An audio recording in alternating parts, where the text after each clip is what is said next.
The first twin came out screaming. Noah, 10 fingers, 10 toes, skin like polished mahogany, hair a thick black cap, eyes squeezed shut in fury. He looked exactly like David, exactly like the future we had planned. Then the silence. The second twin didn't cry. Liam slid into the world quiet, almost apologetic. And when the nurse lifted him, the room stopped breathing. Pale, translucent. A fuzz of copper-red hair catching the fluorescent light like wire, eyes the color of glacier ice. I turned to my husband. I saw a stranger staring back. And in that silence, before anyone said a word, I knew our life was over. We were the couple people photographed for brochures. David Chen, 34, Korean American, the architect whose buildings looked like prayers made concrete. Me, Sarah, 32, a labor and delivery nurse at St. Agnes, the same hospital where I now lay bleeding and bewildered. We met 5 years ago at a charity gala. He spilled wine on my dress. I laughed before I got angry. He said that was the moment he decided. We tried for 2 years, 2 years of thermometers and hope. Then, a miracle. Twins, natural conception. 1 placenta, 2 sacs. Fraternal. A statistical jackpot. David documented everything, not in an annoying way, in a desperate way. Every ultrasound photo went into a leather-bound album. He filmed me eating pickles at 2 a.m. He recorded the first kicks. He was building an archive of us, as if he needed proof that happiness was real. I never asked why. That was my first sin. I knew deep down that his perfectionism was armor. I knew he still flinched when his phone buzzed late at night, a ghost from a previous relationship where the woman had cheated for 3 years while he planned their wedding. I knew. And I let him hide it behind cameras and scrapbooks because it made him feel safe. I wanted to be his safe thing. We lived in a converted brownstone in Brooklyn. Marcus Webb, our neighbor, a personal trainer with shoulders like a linebacker, helped me assemble the cribs when David was in Seattle for a project. Marcus was gentle. He brought me ginger tea. He never asked why David was gone so much. I should have wondered why David never thanked him. The whispers started before I was wheeled out of delivery. Not from the other nurses. They were my friends. From the chart.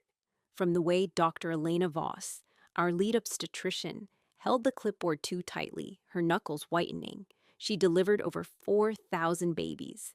She'd seen albinism. She'd seen mixed-race families produce every shade under the sun.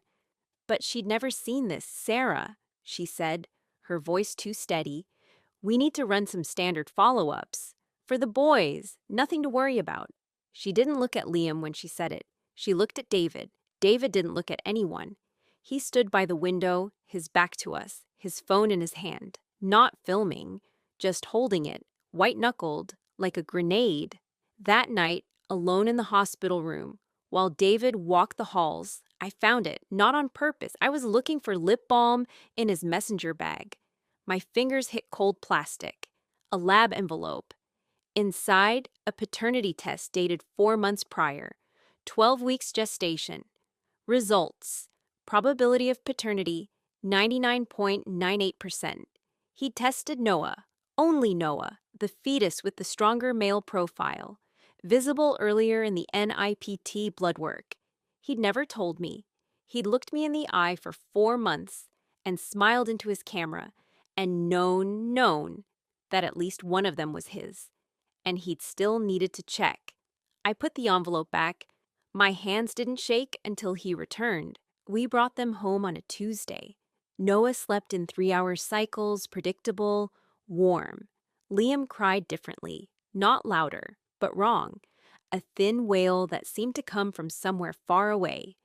David held Noah constantly. He changed him. He sang to him in broken Korean, songs his grandmother had sung.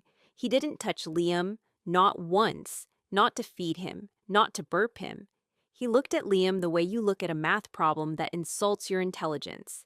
David, I said on the 5th night, he needs to feel your hands. He feels yours, David said. He was organizing Noah's socks by color. That's enough for now. For now, he's your son. David's hand stopped. He didn't look up. Is he? The word hung between us like smoke. Then the doorbell rang. It was a social worker from the county. A routine wellness check, she said. Standard for twins with discrepant phenotypes. She used that phrase, discrepant phenotypes. She looked at our family portrait on the mantel. Me, pale and freckled. David with his dark eyes and straight black hair. And she looked at Liam. And she smiled a smile that meant she was writing things down. After she left, David went into his study and locked the door.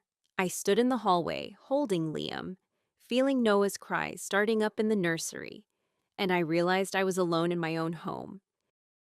Trying to imitate his father's voice. Stay away from that spot. That's all. Exactly those words. Children notice patterns adults dismiss. I should have listened. By the second week, tiny inconsistencies began collecting in my mind. Daniel claimed he'd never visited the farmhouse before inheriting it. Yet he somehow knew which kitchen drawer held the old spare keys. He knew the upstairs bathroom faucet needed to be turned exactly halfway to stop dripping. Inside me hesitated, not because of surgery, because promises suddenly sounded fragile. The hospital admitted Emma before sun. Turning her glass walls orange, she sat behind her desk, the audit report in front of her, a pen in her hand. "Mr. Cole," she said, "your drawer is short $9. The video shows you handling cash without logging a customer transaction at 2:17 p.m. Tuesday. Care to explain?"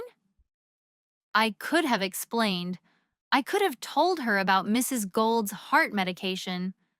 I could have told her that the $9 came from my own pocket, that it wasn't theft, that it was the opposite. But I looked at Victoria's face, tight, exhausted, already writing the ending in her mind, and I saw something I recognized. Fear, not of me, of failure. She needed a win. She needed a body. "I have nothing to say," I said. She blinked. "Nothing. Fire me or don't, Ms. Hart, but I'm not going to beg." She stood up. She walked around the desk. She was shorter than me, but her posture made her seem taller. "You're terminated for cause," she said. "Theft of bank property. Security will escort you out. You will not receive severance. You will not receive a reference. And I am required by law to report this to the State Banking Commission, which means you will never work in a financial institution again." She didn't shout. She didn't smile. She spoke with the flat efficiency of a woman who had rehearsed this speech many times. Security came. Two men I had eaten lunch with for 5 years. They wouldn't look at me. I collected my jacket, my cooler, and the photograph of Lily taped to the inside of my locker. I didn't look at Victoria. I didn't say goodbye to Mrs. Gold, who was in the lobby waiting to open a new CD. I walked out into the October rain. My health insurance ended at midnight. Lily's insulin prescription needed renewal next week. I sat in my truck for an hour. Then I drove home and told my daughter that Daddy had a vacation coming. Lily's glucose monitor alarmed at 3 a.m. I changed her pump site by the nightlight, my hands steady from years of practice. She didn't wake up. Children with chronic illness learn to sleep through anything. I sat in the kitchen. I opened the laptop. I logged into the trust account. The account I had checked only once a year to file tax forms. The balance glowed on the screen.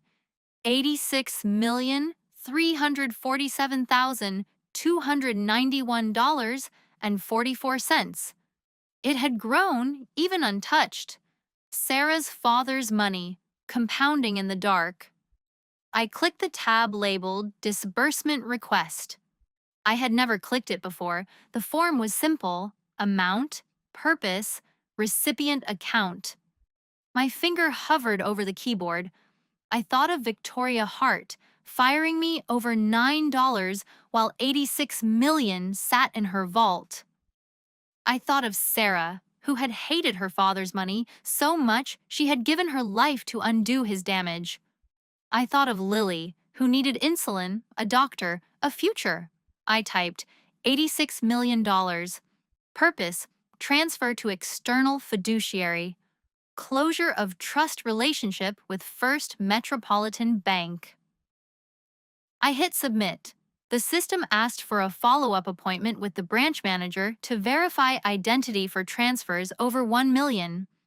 I scheduled it for Monday morning. I didn't sleep. On Saturday, I took Lily to the park. She fed ducks. She checked her blood sugar and showed me the number. Perfect, she said, a home run. I watched her run after a pigeon, her pump tube bouncing under her shirt, and I felt the old anger rising, not at Victoria, at myself, for being proud, for thinking that suffering was the same as honor. On Sunday, I received a call from a blocked number, a man's voice, smooth and cold. Mr. Cole, this is Richard Vance, Regional Director at First Metropolitan. I understand you're planning to move a significant sum tomorrow. I want to assure you that Ms. Hart acted hastily. We would like to offer you your position back, with a raise and a full restoration of benefits. In exchange, I wonder if we might discuss keeping your assets where they are. The bank values your loyalty. I hung up. I didn't say a word, but I understood. They knew. They had always known who I was, and they had let Victoria fire me anyway. Monday morning, I wore the same tie Sarah had bought me. I walked into First Metropolitan at 9:03 a.m. The lobby was busy. Monday, rush, paycheck deposits, coffee lines. Victoria was at her desk, phone to her ear, her expression sharp. She saw me, her eyebrows rose. She thought I had come to beg. I went to window 4. The new teller smiled. How can I help you? I'd like to close account 4479, I said. And I need to speak with the manager about a wire transfer. The teller typed. Her face changed. She looked at the screen. She looked at me. She looked at Victoria's office. One moment, she whispered. Victoria emerged before the teller could call her. She walked to the counter with the brisk stride of a woman who intended to handle a nuisance quickly. Mr. Cole, she said, if you're here to appeal your termination, I'm afraid the decision is final. I have a meeting in 5 minutes. She closed the door and locked it. I ran the full panel, she said. Heteropaternity. The word landed like a stone. 2 different fathers. Noah is David's. Biologically, unquestionably. But Liam? She slid a folder across the desk. Liam's paternal haplotype is European. Northern European. The red hair, the blue eyes. They're not random mutations. They're inheritance. From a different man. I couldn't breathe. You're saying I slept with someone else while I was with David. I'm saying the biology is unambiguous. She looked away. I've seen this twice in my career. Both times the mother had been compromised. During a window of hyperovulation, twins conceived within 48 hours of different encounters. Compromised, I repeated. You mean raped or drunk or both? She didn't answer. That was her answer. I stood up. The room spun. You're wrong. You have to be wrong. Run it again. I ran it 4 times. Her hands were shaking now. Sarah, I need to tell you something. 20 years ago, I made a mistake. I swapped 2 babies in the NICU. I didn't realize for 6 hours. The families figured it out. But the trauma, I left that hospital. I came here. I told myself I'd never assume, never rush. But when I saw your boys, I saw a pattern. I saw a mistake waiting to happen. So I tested, and now I can't stop seeing it. She looked up, and her eyes were wet. I'm not wrong, but I might be cursed. I took Liam and Noah, and I drove.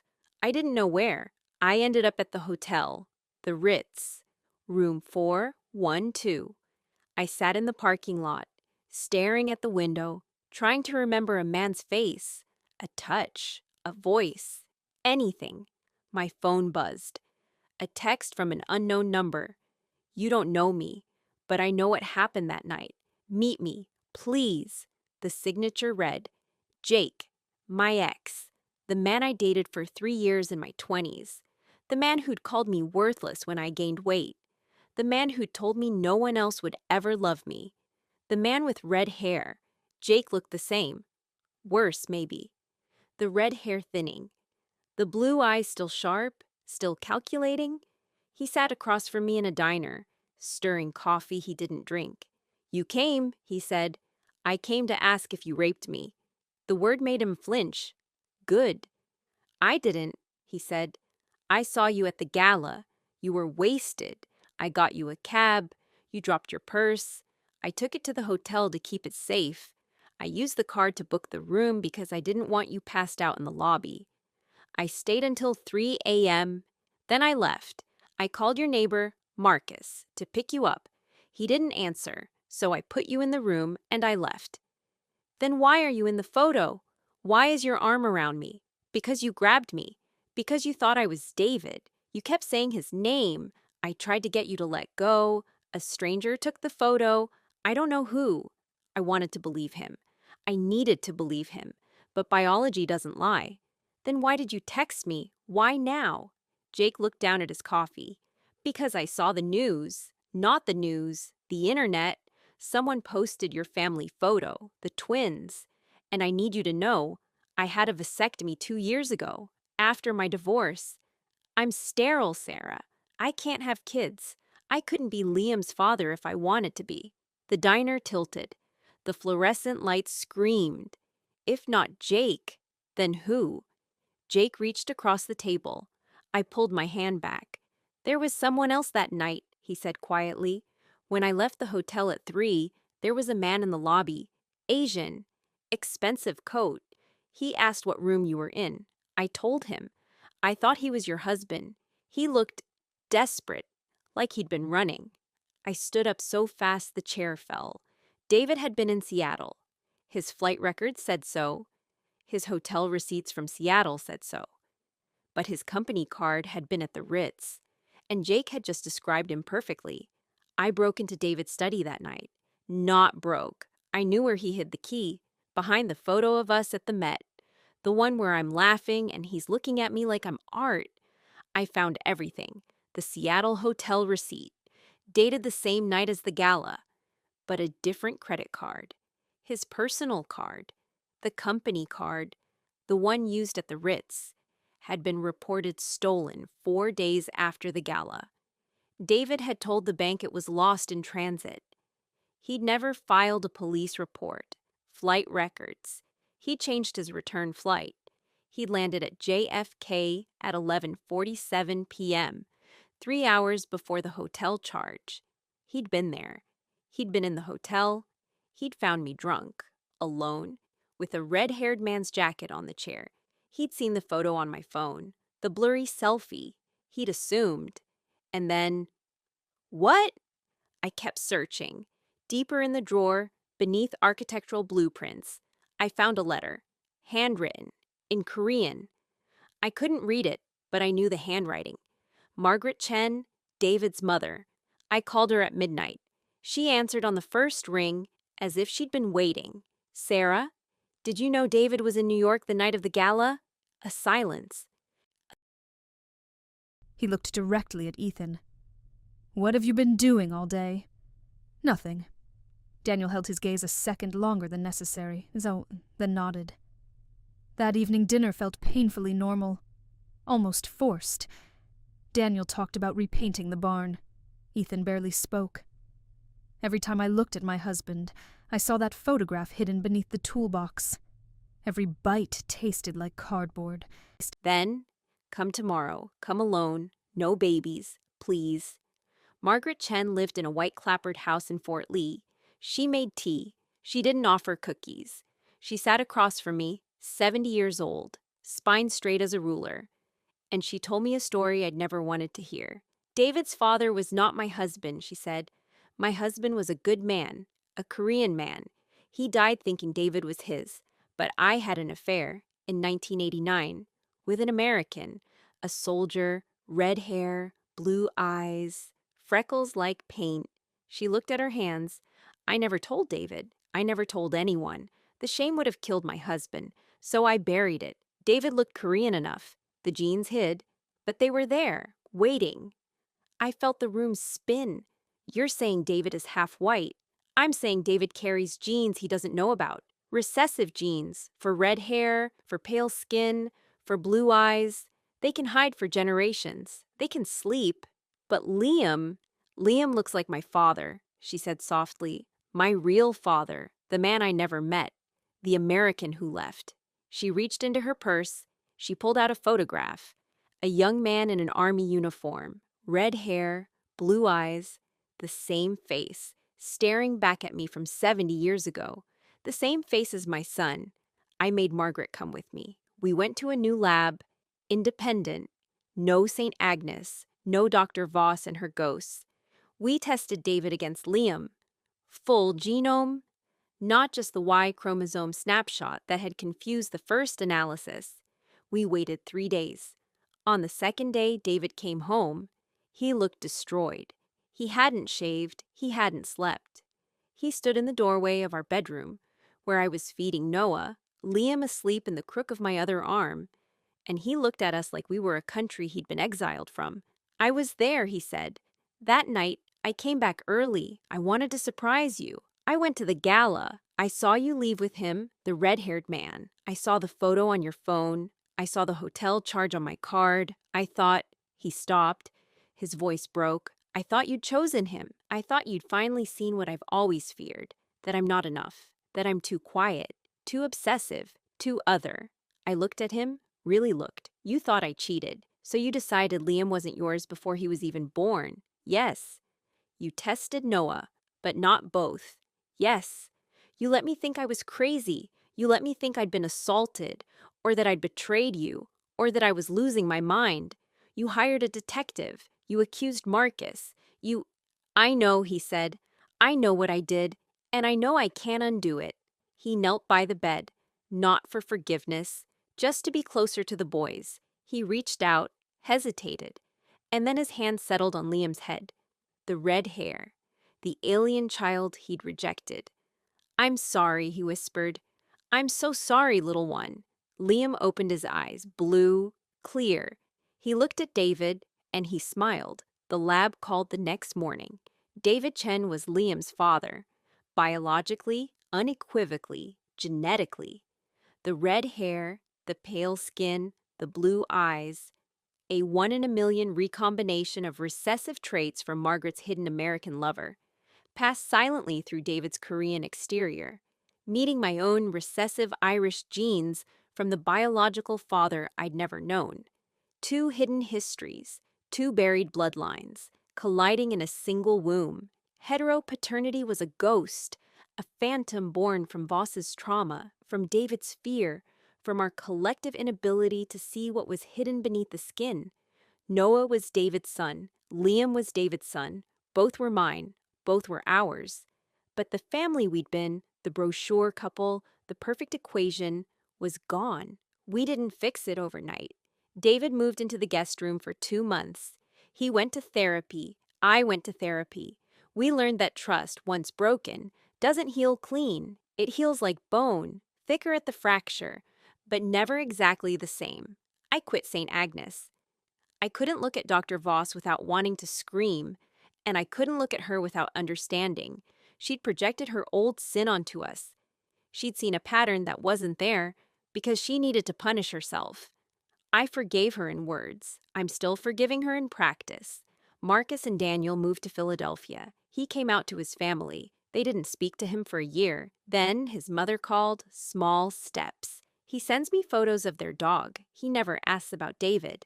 Jake sent a letter, apologizing for the years before the gala, not the night of. I burned it. Some bridges stay ash. Margaret moved in with us last spring. She teaches Noah Korean. She sings to Liam in English, old songs her mother used to hum. Sometimes she stares at Liam's hair and cries, not from sadness, from the shock of seeing a ghost made flesh. Noah is 2 now. He's loud, fearless, climbs everything. Liam is quieter. He watches. He has David's patience and Margaret's hidden fire. They don't look alike. They don't act alike. But when they sleep, they curl into each other like parentheses, dark and light, a single sentence. I didn't tell Daniel about the missing property records. I didn't mention the courthouse. I certainly didn't tell him about the online forum that connected his name to Rebecca Collins. Instead, I watched him for 2 more days. And the more I watched, the less I believed the story forming in my own mind. Because guilty people usually become careless. Daniel became careful. Too careful. Every night he disappeared into the basement for exactly 15 minutes. Every morning he looked exhausted. Every afternoon he drove into town, always returning with groceries or hardware supplies he barely used. He wasn't acting like someone hiding a crime. He was acting like someone desperately trying to prevent something. The question was, prevent what? Everything changed on Thursday afternoon. A sheriff's cruiser pulled into our driveway. Daniel wasn't home. Sheriff Walter Briggs introduced himself with an apologetic smile. "Sorry to bother you, Mrs. Mercer?" "No problem. I heard about the pantry collapse." I nodded cautiously. It exposed an old basement. His expression changed instantly. "You've been down there?" "No." "Good." He glanced toward the house before lowering his voice.